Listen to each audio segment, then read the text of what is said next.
Let's bring this back up on Mr. Roper show. He said Brandon Ingram is soft. I trade him in the heartbeat. It's time to fireweight Brandon Ingram as well. Is he really the all-star that we thought he was last year? And I feel so fucking good about my campaign to keep Brandon Ingram out of the All-Star game this year. He's not an All-Star. He was an All-Star last year because he was the best player because Zion was out, right?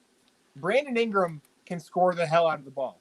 Right. A lot of times it's not real efficiently, but especially in the fourth quarter when the game's on the line. But no, Brandon Ingram has not been playing like an all-star this year. And I think if you're going to go, and I'm pretty sure I said this a couple episodes ago, if you're going to go to the heights that Zion's career is currently projected to, right? We all agree that Zion's going to be no worse than the top 5 player in the league in about 2 or 3 years, right? Mm-hmm. So is Brandon Ingram the kind of player you can pair with Zion to win a championship? No.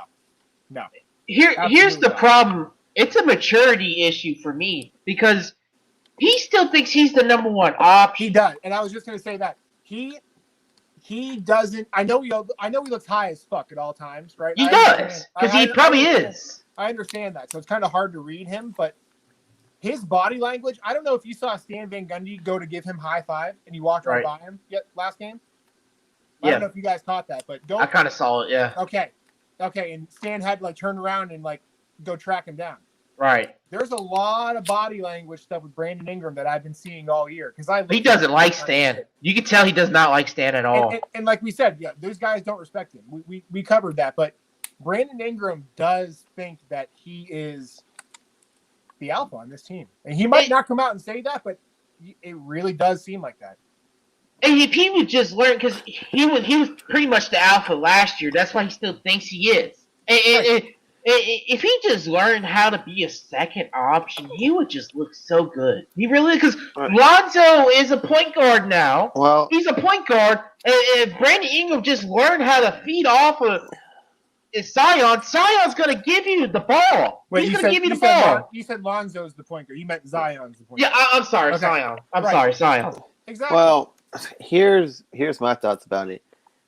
You can have multiple first options, and Brandon. Well, it depends who's on the court. When Brandon Ingram and Zion are on the court, Brandon Ingram needs to be efficient enough to demand attention, because you can see how much attention Zion demands.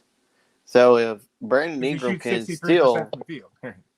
steal some of that attention, it's just going to make easier buckets for everyone else. I think the main thing is you just got to, he's another one shit defender.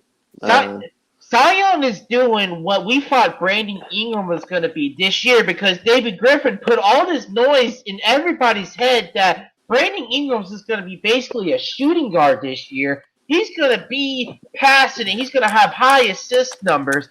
People thought what Zion is doing right now is what they thought Brandon Ingram was going to do. And that hasn't been the case, because honestly, in most ISO situations, Brandon Ingram, he's not physically strong enough to push and penetrate through that line of defense like Zion can.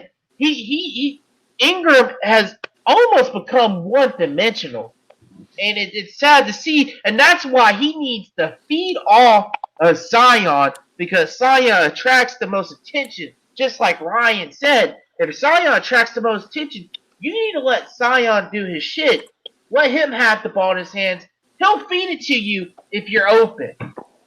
And look, Mike says he's soft. I'm assuming he probably meant physically, but Brandon's also soft mentally, man. You can get him frustrated late in the game. You can frustrate him into taking just horrendous shots. If you want him to take his fourth quarters numbers are horrendous. Oh, and then they have to be the worst in the league. When he had that one good fourth quarter, and David Griffin had a field day on Twitter when he had that one good fourth quarter. Yeah, he was like, "Oh, see, I thought that." Yeah, I got all snarky and shit. Yeah. And I blame the coaching in the front office for filling up his fucking airhead. Brandon Ingram has an airhead right now just because he's on a max contract now. and David Griffin puts all of this air inside his head. They don't discipline him at all. They don't. Brandon Ingram takes zero accountability. It's just like Stan Van Gundy takes zero accountability. They need a coach to come in here that needs to get on Brandon Ingram's ass. And if he doesn't listen, well, we got a spot for you on the bench, buddy. We don't need you to fucking play. Zion's got this. You're not Zion. Well, how about you learn how to be Zion's sidekick? Because that's your new role. Live with it. We gave you a max contract. You should be happy with that. If not, then we need to trade you. We need to find you a place where, no, fuck that. We're going to trade you for the best offer. You know what I'm saying? So I talk about guys like Steven Adams who are considered and known around the league and feared as tough guys, and I talk about the Pelicans' lack of just fiery competitors in this team. Brandon Ingram is the best small forward that New Orleans basketball has ever had in its existence. That's not a stretch to say.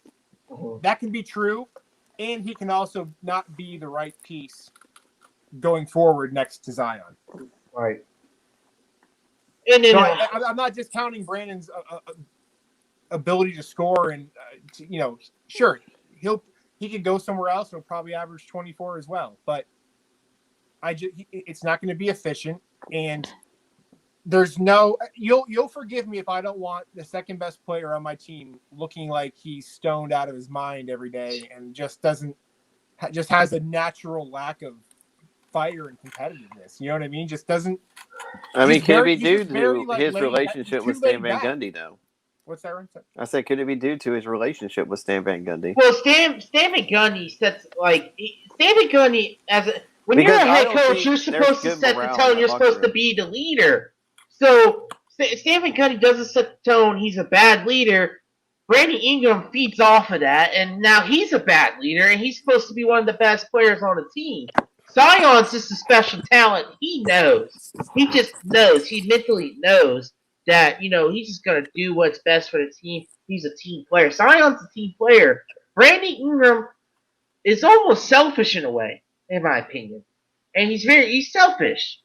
And honestly, man, it's going to take some coach. Ty Lue would have been perfect for Brandon Ingram, a coach like that, or somebody young who has, is fiery and he's Jerry not afraid. Stackhouse. Jerry Stackhouse. Someone who's not afraid to get in their face, Nate McMillan, though, is like that. Yeah, Nate McMillan, too. Even Tom Thibodeau. Tom Thibodeau, yeah. Or you need to bring in a player. You need to bring in a player like Jimmy Butler as your third star. Jimmy Butler would take none of that shit. He went through that with the Timberwolves with fucking Andrew Wiggins' poo ass and Cat's immature ass. Let's be clear, though. If Jimmy Butler were here, he would be the second player instantly. He would be the best player on the team. I'm telling you right now. Because he would get the most effort. Wow. He's